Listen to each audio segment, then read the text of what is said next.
Winter is coming, and we've all been told to put on a jacket outside or you'll catch a cold. Of course, the common response of today has become, don't be silly, being cold can't give you a cold.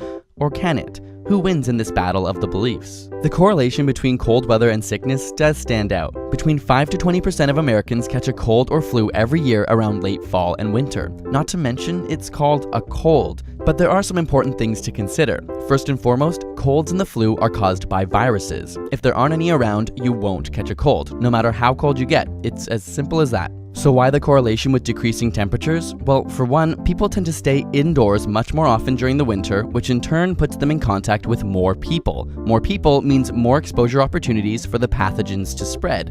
On top of this, humidity plays a role in the spread of some viruses.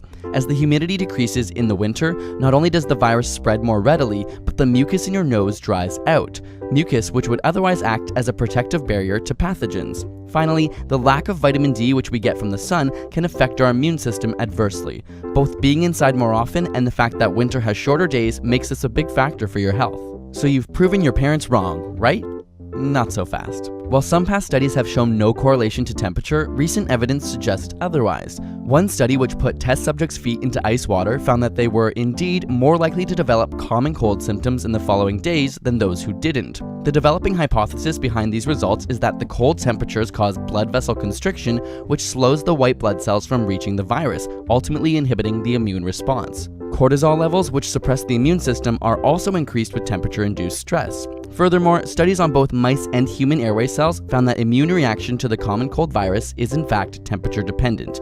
Warm infected cells are more likely to undergo programmed cell death to limit the spread of infection. Finally, studies of the virus itself have revealed a secret weapon of sorts. In winter temperatures, the virus's outer layer or envelope becomes much harder and acts like a shield. This allows it to spread from person to person much more easily. But at warm temperatures, this layer is more of a gel, which is not quite tough enough to protect the virus against the elements. As a result, its spreading ability is compromised. So maybe your parents weren't so wrong after all. A happy compromise of going outside more often, bundled up, is likely to get you through the winter unscathed.